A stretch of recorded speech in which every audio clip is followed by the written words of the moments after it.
Good morning to all of you. Welcome you all on Akhtar academy. आज के हम इस वीडियो लेक्चर में कवर करेंगे कपल। अब कपल का मतलब बॉयज़ एंड गर्ल्स वाला कपल नहीं है, यहाँ पे इंजीनियरिंग मैकेनिक्स का कपल है, लेकिन सेंस वही है। तो आज का टॉपिक इंटरेस्टिंग होने वाला है। लेकिन अगर इससे पहले अगर आपने मोमेंट का लेक्चर नहीं देखा है या एप्लीकेशन ऑफ मोमेंट वेरिगनेंस थ्योरम नहीं देखा है तो आपको प्लेलिस्ट में वो वीडियो मिल जाएगा, उसको आप जाके देखिए, क्योंकि ये जो कपल है वो मोमेंट पे ही बेस्ड है। ठीक है, तो हम बात करते हैं कपल।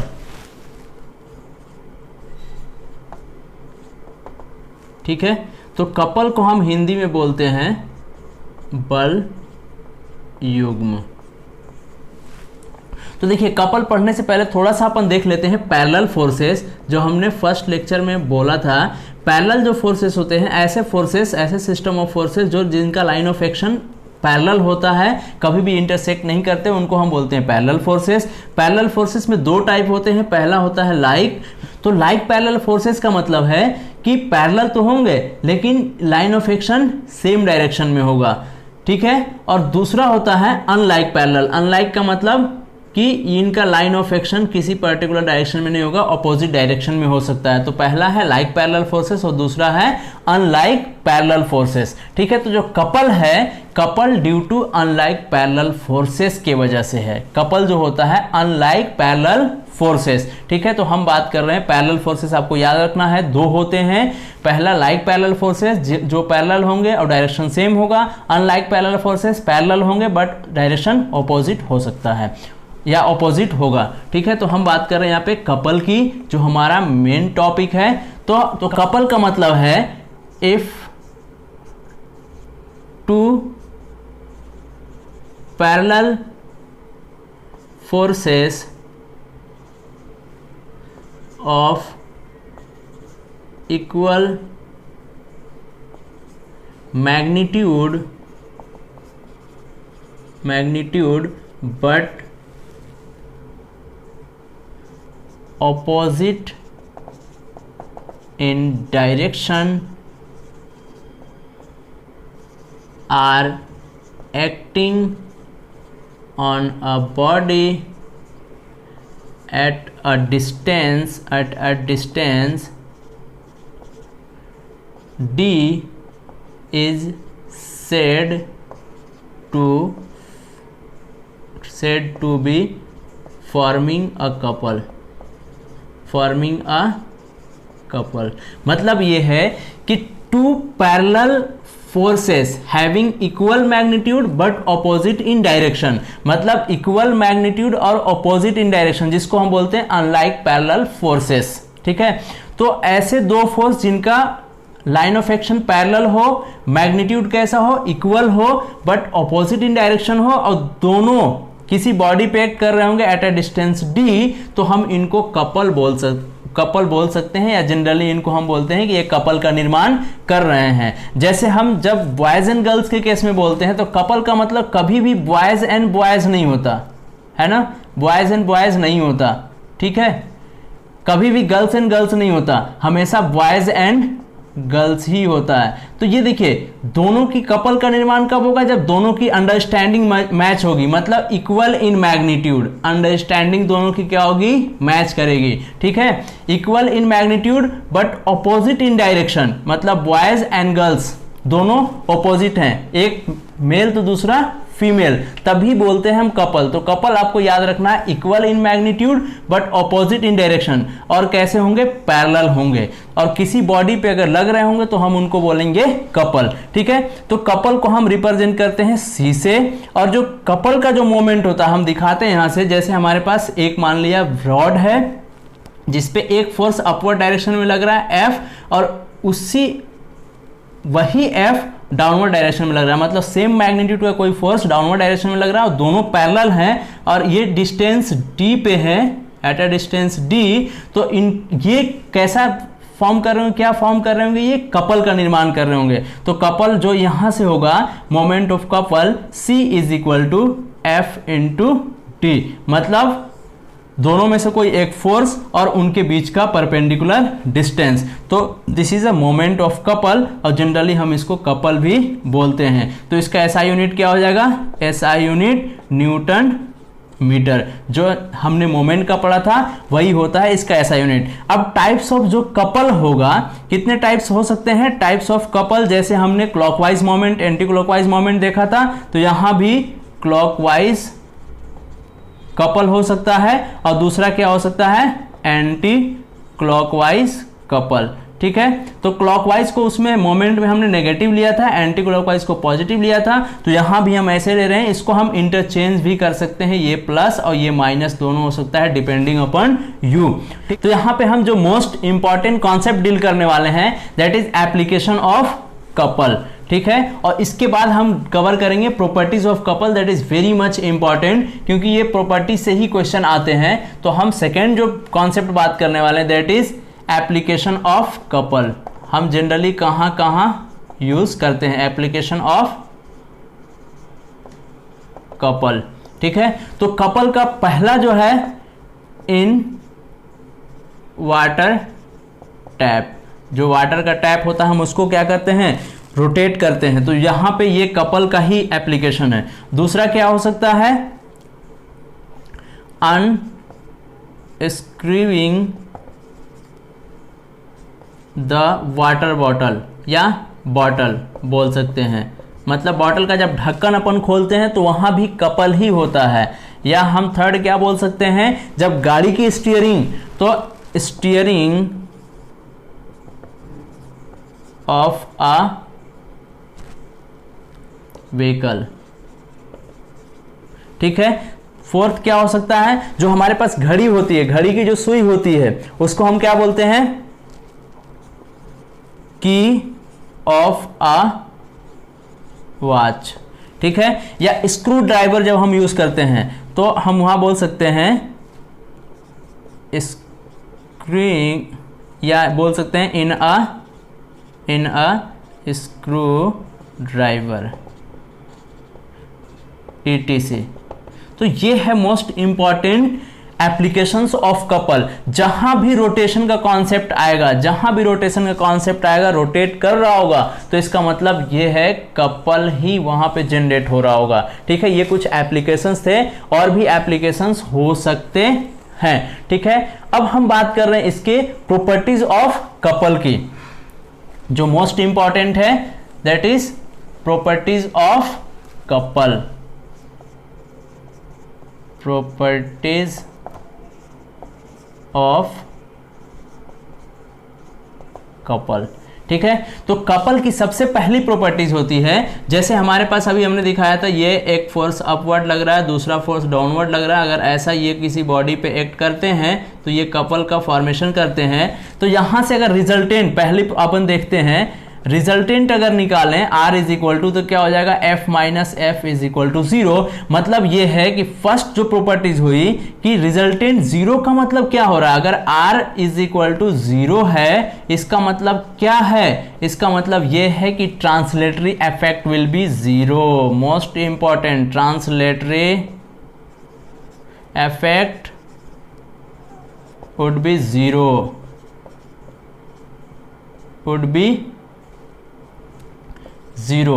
मतलब अगर किसी बॉडी पे कपल लग गया, मतलब एक ऐसा बॉडी जिसपे दो फोर्सेस इक्वल इन मैग्नीट्यूड, मतलब इस टाइप के इक्वल इन, जैसे ये हम लगा रहे हैं यहां पे, देखिए ऐसे जब करेंगे तो एक फोर्स इधर लग रहा है, दूसरा फोर्स का डायरेक्शन उधर है, तो जब भी कभी ऐसा लग गया तो इसका मतलब बॉडी किसी पर्टिकुलर डायरेक्शन में मूव नहीं करेगा। बॉडी ना इधर आएगा, ना मतलब ना अपवर्ड जाएगा ना डाउनवर्ड आएगा, ना ही इस डायरेक्शन में जाएगा ना ही इस डायरेक्शन में, उसी एक्सिस पे रोटेट करने लगेगा। मतलब R इज इक्वल टू 0 का मतलब है ट्रांसलेटरी इफेक्ट 0 होगा। इट हैज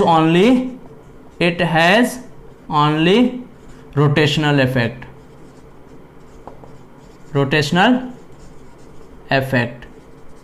ठीक है, दूसरा जो होगा most important properties that is couple about any point remains constant। मतलब किसी भी पॉइंट के अबाउट अगर कपल आप लेते हैं तो हमेशा क्या होता है? कांस्टेंट होता है। और कांस्टेंट कितना होगा? C is equal to F into D. मतलब जो भी दो फोर्सेस होंगे उन फोर्सेस में से कोई एक फोर्स और उनके बीच की परपेंडिकुलर डिस्टेंस, उसी को हम बोलेंगे कपल, चाहे पॉइंट कोई भी हो। इसके लिए हम एक एग्जांपल लेके चलते हैं। सपोज मैं इसको इरेज कर रहा हूं। जैसे मान लिया हमारे पास एक क्या है, हमारे पास एक बॉडी है जिसपे एक, ये हमारे पास एक बॉडी है, उस पे एक फोर्स इधर लग रहा है, दूसरा फोर्स डायरेक्शन में। ये कोई पॉइंट सी है जिसके अबाउट मुझे मोमेंट लेना है। तो देखिए F इंटू एफ, मतलब ये F और ये F है, इनके बीच का C है। ये डिस्टेंस मैंने मान लिया x1 और ये डिस्टेंस मैंने मान लिया x2, यहां से यहां तक का डिस्टेंस, ठीक है। और ये जो टोटल डिस्टेंस है हमने मान लिया क्या, x। तो अब हम ले रहे हैं taking moment about point C, तो क्या होगा, ये देखिए अबाउट पॉइंट C क्या, हम जब मोमेंट ले रहे हैं तो ये क्या करेगा, ये जो फोर्स है इस जिसके अबाउट मोमेंट ले रहे हैं उस पे हमने यहाँ पे हिंज कर दिया, यहाँ पे हम ऐसे फोर्स लगा रहे हैं, तो ये क्या करेगा, एंटी क्लॉकवाइज लेके जाएगा। तो इसको हम क्या बोलेंगे, प्लस। तो मोमेंट अबाउट C कितना हो जाएगा, मोमेंट मतलब MC, मोमेंट अबाउट C मतलब F इंटू x1, ठीक है। और अब ये पहले फोर्स का हो गया, दूसरे फोर्स का मोमेंट कितना हो जाएगा, ये भी किधर लेके जा रहा है, एंटी क्लॉकवाइज, तो प्लस F इंटू x2। तो यहां से क्या हो गया, F इंटू, या F कॉमन ले लिया, ये हो गया x1 प्लस x2, या लिख सकते हैं F into x1 plus x2 is equal to कितना हो गया, x। तो moment about point C is equal to F force into perpendicular distance, मतलब दोनों के बीच का डिस्टेंस। ये हो गया पॉइंट C के अबाउट, जब पॉइंट C कहां पे था, मिड पॉइंट पे था। दूसरा केस हम क्या ले रहे हैं, इसको प्रूफ करने के लिए, ये तो फर्स्ट केस था। सेकेंड केस क्या हम ले रहे हैं, सेकेंड केस मैंने मान लिया कि ये कोई फोर्सेस था, वही फोर्सेस हम यहां पे लगा रहे हैं F और दूसरा F, इनके बीच का जो डिस्टेंस है हमेशा x है। और ये जो पॉइंट हमने मान लिया, इस बार पॉइंट C जो मान लिया हमने बाहर मान लिया, और इस C से इस F की दूरी हमने माना था क्या, x2, और इस C से इस x की दूरी हमने माना था x1। तो अब जैसे फिर से मोमेंट अबाउट किस पॉइंट के अबाउट ले रहे हैं, C के अबाउट, तो फिर से हम निकालेंगे moment about C, that is MC is equal to, ये देखिए फिर से किधर लेके जाएगा, C के अबाउट। देखिए ये C के अबाउट यहाँ पे हिंज कर दिया, वैसे खींच रहे हैं तो किधर, क्लॉक एंटी क्लॉकवाइज। तो F इंटू डिस्टेंस कितना है हमारा, ये सॉरी ये नहीं, ये C का डिस्टेंस होना चाहिए, ये कितना है डिस्टेंस हमारा, x1। तो यहाँ हो गया F इंटू x1। और दूसरा इसी C के अबाउट इस फोर्स का, तो ये फोर्स क्या करेगा, इधर क्लॉकवाइज लाने की कोशिश करेगा, मतलब माइनस F इंटू x2। तो यहां से क्या हो जाएगा, MC is equal to F into x1 minus x2। तो देखिए ये x1 माइनस x2 कितना हो जाएगा, x। तो यहां से हो गया MC is equal to F into x। तो यहां से देखिए ये और ये दोनों आपस में क्या आ रहा है, बराबर आ रहा है। मतलब पॉइंट C मिड पॉइंट पे हो, मिड दोनों के बाहर हो, या पॉइंट C इस साइड हो, तो भी कपल हमेशा याद रखना है फोर्स इनटू परपेंडिकुलर डिस्टेंस, मतलब जो दो फोर्सेस हैं उन फोर्सेस का मैग्नीट्यूड और उनके बीच की दूरी, चाहे पॉइंट कोई सा भी हो। इसीलिए हमने लिखा था सेकेंड प्रॉपर्टीज कि couple about any point should be always constant, always remains constant. हमेशा कपल किसी भी पॉइंट के अबाउट कांस्टेंट होता है, और कपल की वैल्यू कितनी, फोर्स इनटू परपेंडिकुलर डिस्टेंस, ठीक है। तो ये सेकेंड पॉइंट था। थर्ड जो है दैट इज, जो कपल है, किसी बॉडी पे अगर कपल लग रहा होगा तो couple can be balanced bye a couple of same magnitude but opposite direction. जैसे हमने फोर्सेस में देखा था, तो हम बैलेंस कर सकते हैं, लेकिन same magnitude but opposite direction में लगना चाहिए। फोर्थ क्या होगा कि जो कपल होता है उनका जो अलजेब्रिक सम होता है, सभी कपल का, किसी बॉडी पे नंबर ऑफ कपल्स लग रहे हैं तो कपल का अलजेब्रिक सम ऑफ, जैसे फोर्स का था algebraic sum of couple in a plane about any point is the equivalent to resultant couple about same point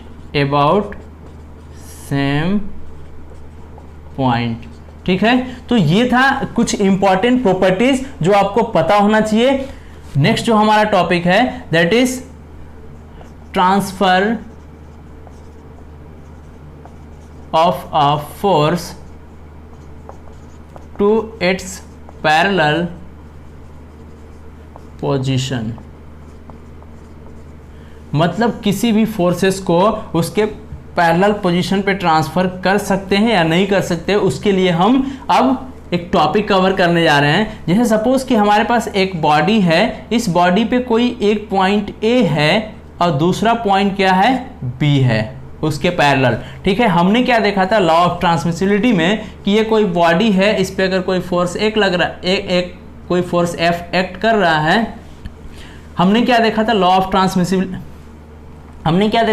transmissibility में कि एक हमारे पास कोई बॉडी है जिस पे कोई फोर्स यहाँ पे एफ एक्ट कर रहा है, इस फोर्स का लाइन ऑफ एक्शन यही होगा, तो इसको यहाँ ना दिखा के हम उसी लाइन ऑफ एक्शन पे कहीं दिखा सकते हैं। तो जैसे हमने यहाँ पे अब हम क्या कर रहे हैं कि जो कोई फोर्सेस है उसको हम पैरेलल पोजीशन पे ट्रांसफर कर सकते हैं। यहाँ पे क्या उसी लाइन ऑफ एक्शन पे ट्रांसफर कर रहे थे, लेकिन अब हम पैरेलल पोजीशन पे ट्रांसफर कर सकते हैं। अगर करना हो तो उसके लिए क्या करना पड़ेगा, तो हमने माना कोई बॉडी था जिस पे कोई पॉइंट ए था, उस पॉइंट ए पे कोई एफ फोर्स लग रहा था। हम क्या चाह रहे हैं कि इस फोर्स को हटा के हम यहां ले आए पॉइंट बी पे, तो उसके लिए क्या करना पड़ेगा अब देखते हैं अपन। तो हमने यहां पे ऐसा लग रहा था, अब अगर इसका इफेक्ट चेंज नहीं करना है तो हम इसको क्या कर सकते हैं, ये ही बॉडी हमारे पास था, इस पे हमने ये पॉइंट ए मार्क किया, दूसरा पॉइंट बी था, ये है ए और दूसरा पॉइंट कौन सा है, बी। यहां पे ऐसा लग रहा है तो हम इसके